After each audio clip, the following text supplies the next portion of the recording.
검사를 2시간 정도 하고 나면 환자분 이제 검사 끝났고요. 면담 시작할게요. 이제야 겨우 끝났는데 또 뭔가가 시작된다니. 무슨 말을 해야 하지? 쭉 그어서 지금 여기가 현재입니다. 기관을 찾아오시게 된 계기가 있으실까요? 곧 검사를 받을 예정이신 분들이라면 꼭 알고 가세요.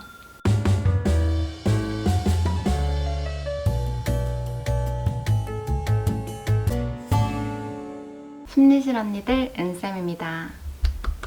네, 오늘은 종합심리검사 후에 받게 되는 면담에 대해서 이야기를 좀 해보려고 합니다. 제 영상을 몇 번 보신 분들이라면 아실 거예요. 종합심리검사를 받고 나면 면담이라는 걸 하게 됩니다. 심리검사에서 면담이라니. 보통 제가 검사를 2시간 정도 하고 나면 환자분 이제 검사 끝났고요. 이제 면담 시작할게요. 그럼 이 시점에서 다들 좀 당황하시거든요. 이제야 겨우 끝났는데 또 뭔가가 시작된다니. 무슨 말을 해야 하지? 알지 못한 상태에서 찾아오시면 당황할 수밖에 없을 것 같아요. 짧게는 30분, 길게는 1시간 이상 소요되기도 합니다. 그런데 이게 또 면담을 다 받고 나면 어떨 때는 상담을 받았을 때보다 더 진한 여운을 남기기도 합니다. 어떤 분들은 상담받고 가는 것 같아요. 혹은 상담보다 더 많이 치유받고 가는 것 같아요. 라고 이야기를 하기도 하세요. 곧 검사를 받을 예정이신 분들이라면 꼭 알고 가세요. 기본적인 골자는 이래요. 진단에 필요한 최근 증상과 관련된 정보를 얻기 위함입니다.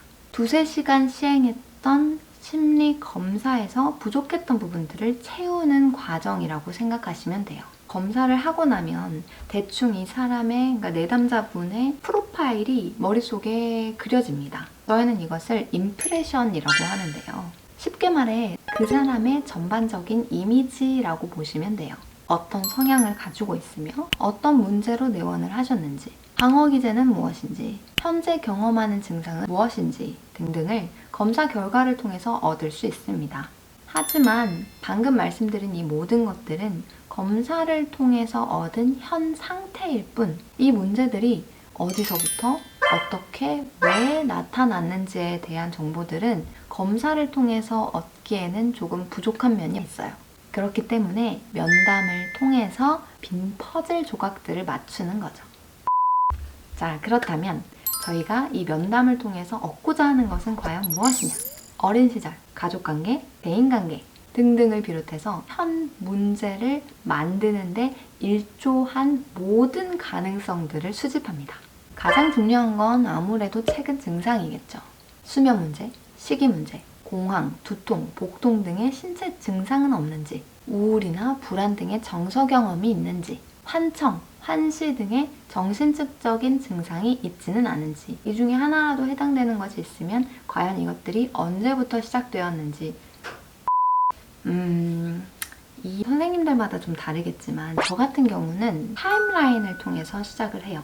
제가 봤을 때 내담자분들이 이해하기 쉬워하고 라포 형성에도 은근히 좀 도움이 되는 것 같아요. 여기까지 힘들게 검사를 마치신 내담자분들은 뒤로 한껏 젖혀 계시던 몸을 좀 앞으로 끌어당기고 대부분 저와 하는 면담 시간을 좀 흥미롭게 받아들이시는 것 같았어요. 면담지에 줄을 그으면서 면담을 시작하거든요. 제가 여기 줄을 하나 그을 거예요. 그러면 내담자분이 1980년생이시면 쭉 그어서 지금 여기가 2022년 현재입니다. 태어나서 지금까지 살아온 일생을 쭉 한번 훑어볼 거예요. 도움을 드리기 위한 정보를 얻기 위한 시간이니까 편하신 만큼만 저에게 나눠주시면 됩니다. 그러고 나면 이제 초, 중, 고, 최종 학력이 혹시 어떻게 되실까요? 기혼이신지 미혼이신지 탐색을 한 후에 연도를 적겠죠. 태어나서 같이 자랐던 가족들, 다시 말해서 원가족들에 대한 그림과 현재 함께 살고 있는 가족들이 있다면 그 가족들에 대해서도 우리가 이야기를 해볼 거예요. 상담센터든 병원이든 이 기관을 찾아오시기까지 못 참겠다, 누군가의 도움을 받아야 되겠다 라고 생각하게 된 계기가 있으실까요? 라고 여쭤보면 현재 증상을 얻는데 조금 자연스럽게 이야기를 풀어나가실 수 있어요. 마지막으로는 기분 그래프도 함께 보면서 마무리를 하게 됩니다. 유의해야 할 점들이 몇 가지 있어요. 심리 검사든 면담이든 간에 모든 과정은 반구조적으로 진행이 되어야 합니다. 꼭 따라야 하는 몇 가지 매뉴얼은 정해져 있으나 내담자분 혹은 환자분에 따라서 조금은 유연하게 흐름을 바꿔나갈 필요가 있다는 이야기예요. 예를 들어 성인의 경우 최근 증상, 학창시절, 가족관계에 좀 더 집중해서 이야기를 하는 반면에 아동의 경우는 발달 상태, 건강 상태 혹은 보호자분의 양육 태도를 중심으로 좀 면담을 진행하는 것 같아요. 저는 아동 청소년 검사 비중이 좀 더 높기 때문에 나중에 시간이 된다면 아동 검사에서 면담은 어떻게 진행을 하는지 또 다루고 싶어요. 두 번째로는 보호자 면담도 간혹 시행한다는 거예요. 아동 청소년의 경우는 보호자 면담이 대부분 필수로 들어갑니다.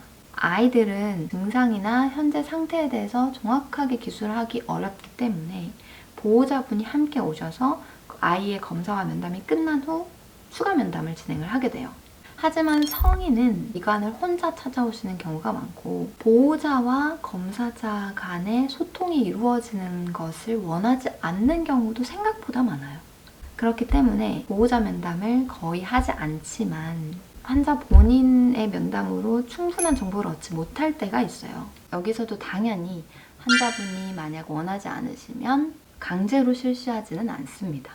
심리평가에서 실시하는 면담은 심리상담과는 달리 그 내용이 의사 선생님 혹은 치료사 선생님에게도 전달될 수 있음을 유의하셔야 합니다.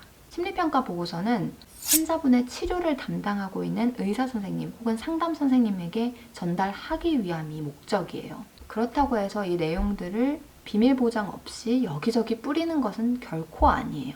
안심하시고 이야기해 주셔도 됩니다. 하지만 원하지 않으신다면 부득이하게 임상심리 전문가 선생님에게 양해를 구하고 이 부분은 보고서에 기술하지 않았으면 좋겠어요 라고 이야기를 하셔도 괜찮습니다.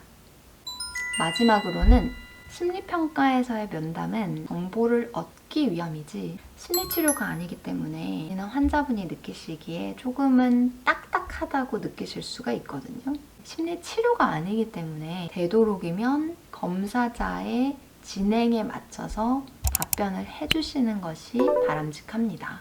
아무래도 면담이 끝나고 나면 항상 내담자분에게 긴 시간 수고해 주셔서 감사하고 처음 만난 이 시간에 일생을 나누어 주셔서 혹은 공유해 주셔서 참 감사합니다. 감사 인사를 드리는 편이에요. 면담에 임하는 태도 또한 내담자의 성향을 파악하는 데 중요한 단서가 될 수 있기 때문에 자세한 부분까지는 면담을 통해 말씀드리기 어렵지만 오늘 말씀드린 이 정도만 알고 가셔도 면담 시간을 훨씬 더 의미 있게 보내실 수 있을 거예요.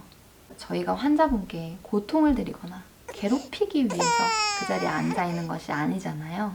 긴 시간, 큰 돈, 엄청난 용기를 가지고 받으시는 검사이니만큼 준비된 자세로 진지하게 임하시는 것이 서로서로에게 좋습니다.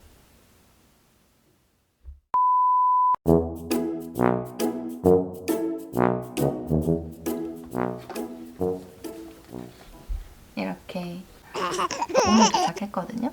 감정카드를 제가 상담센터에서 자주 쓰는 편이에요.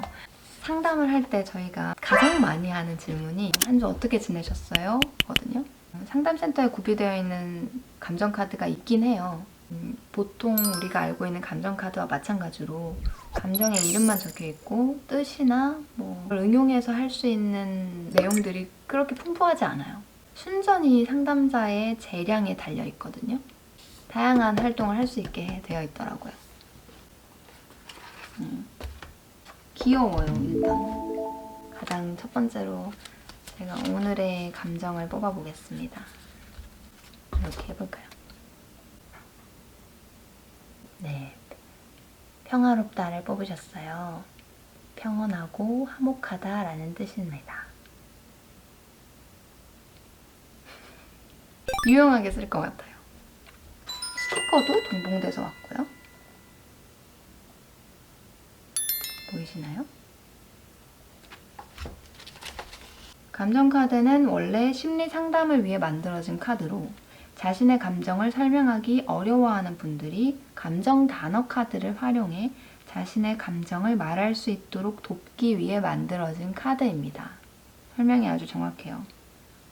생각보다 많은 분들이 자신의 감정을 명명하는데 어려움을 느끼세요. 한 주 어떻게 지내셨어요? 오늘 기분이 어떠세요? 여쭤보면 그냥 그래요 하시는 분들이 많거든요.